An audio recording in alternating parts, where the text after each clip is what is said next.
Hello everyone, JEE series में आप सभी का स्वागत है। आज हम देखेंगे JEE 2023 का एक क्वेश्चन जो है चैप्टर सॉल्यूशन में से। क्वेश्चन कुछ इस प्रकार से है, हमें यहाँ पे एक फिगर दी हुई है, उसमें क्या बोला है देखो, based on the given figure the number of correct statement is and are. मतलब हमें जो एक फिगर दी हुई है उसमें क्या है, liquid molecule on the surface. एक लिक्विड मॉलिक्यूल क्या है, सरफेस के ऊपर है, एंड दूसरा लिक्विड मॉलिक्यूल क्या है, इन द बल्क, मतलब वो नीचे की साइड है।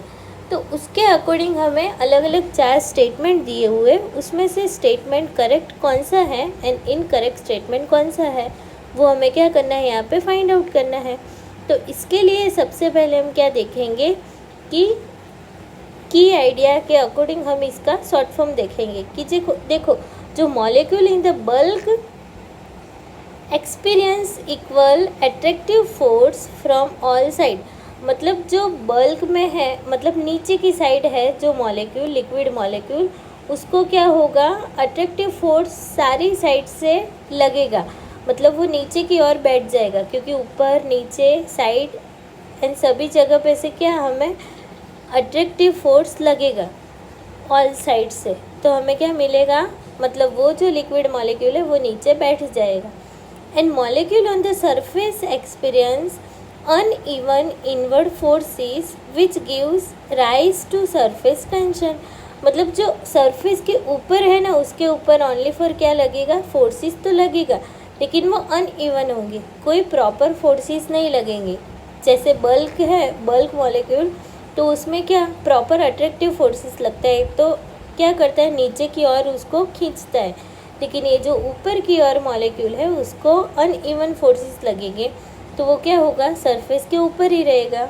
इसके अकॉर्डिंग हम देखेंगे इसका सॉल्यूशन। तो देखो जो फर्स्ट स्टेटमेंट है उसमें क्या बोला है, surface tension is the outcome of equal attractive and repulsion forces acting on the liquid molecule in bulk. ठीक है, मतलब स्टेटमेंट 1 है वो क्या है, इनकरेक्ट है।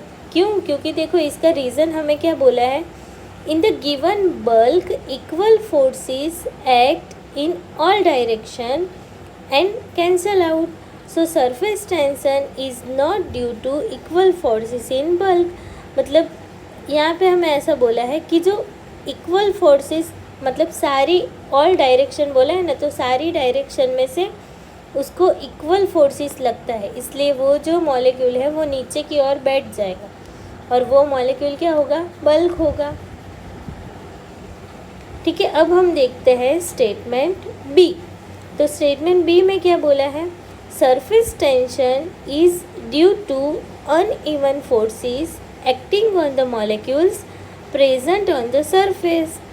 तो वो क्या होगा, करेक्ट होगा, क्योंकि क्या बोला है यहाँ हमें कि जो सरफेस के ऊपर मॉलिक्यूल है उसके ऊपर जो फोर्सेस लगेंगे वो कैसे होंगे, अनइवन फोर्सेस होंगे। तो हमने आगे की पॉइंट में देखा, तो स्टेटमेंट 2 क्या होगा, करेक्ट होगा। अब हम देखते हैं स्टेटमेंट सी। तो देखो, the molecule in the bulk can never come to the liquid surface. तो ये जो स्टेटमेंट है वो क्या होगा, इनकरेक्ट होगा। क्यों, क्योंकि molecules are in continuous motion. जो मॉलिक्यूल होते हैं वो कंटिन्यूस मोशन में रहते हैं।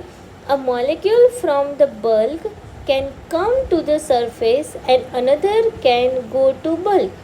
मतलब क्या बोला है कि जो मॉलिक्यूल है वो क्या होगा, पहले सरफेस के ऊपर होगा, बाद में नीचे बैठ जाएगा। तो इसके लिए ये जो स्टेटमेंट है वो क्या है, इनकरेक्ट है। अब हम देखते हैं स्टेटमेंट डी। तो the molecules on the surface are responsible for vapor pressure if the system is a closed। तो हमें क्या बोला है कि जो मॉलिक्यूल है सरफेस के ऊपर, उसकी रिस्पॉन्सिबिलिटी क्या है कि जो वेपर प्रेशर होता है वो, ये जो सिस्टम होगी उसमें क्या होगा, क्लोज सिस्टम में वेपर प्रेशर होगा, एंड सरफेस के ऊपर जो मॉलिक्यूल है वो किसके रिस्पॉन्सिबल होगा, वेपर प्रेशर के ऊपर। तो ये स्टेटमेंट क्या है, करेक्ट है।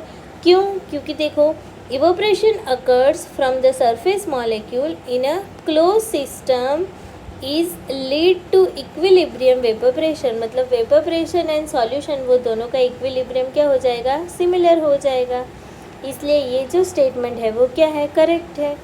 तो अगर हम देखने जाए तो statement B and statement D both are correct and statement A and statement C वो क्या है, इनकरेक्ट स्टेटमेंट है। ठीक है, आई होप आप सब लोग को ये जो क्वेश्चन था वो अच्छे से समझ में आया होगा एंड सारे डाउट क्लियर कर दिए होंगे। अब हम मिलते हैं नेक्स्ट क्वेश्चन में। Thank you for watching, keep smiling.